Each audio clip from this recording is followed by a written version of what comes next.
Kemudian nanti siswa akan mengakses pada menu daftar ulang.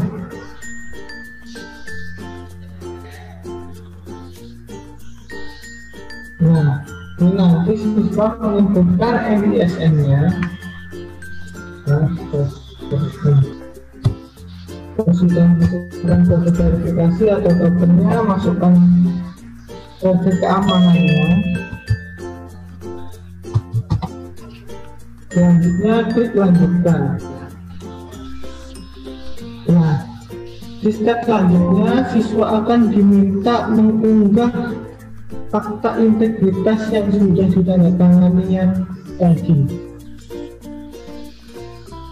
Di dokumen pendaftaran tadi sudah disertakan fakta integritas di halaman ketiga untuk jalur afirmasi, prestasi, jalur afirmasi, zonasi, maupun jalur perpindahan tugas. Nah, itu. Dan di halaman kedua untuk jalur prestasi dan boarding school. Itu nanti silahkan dicetak pada fakta integritasnya, kemudian ditandatangani oleh siswa, kemudian di scan atau difoto untuk diunggah pada proses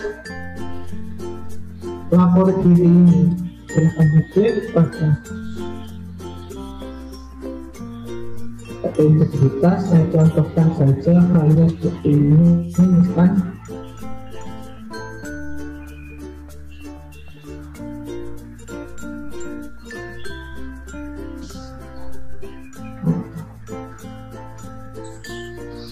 apabila sudah dilakukan unggah oleh siswa, silakan klik pada lanjutkan.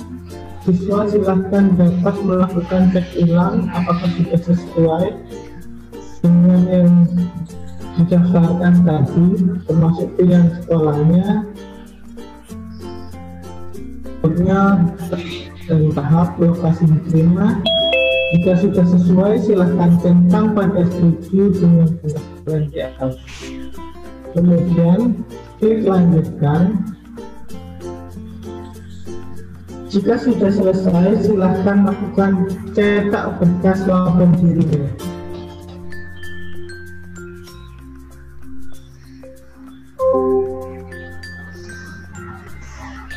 Nah, ini akan ditampilkan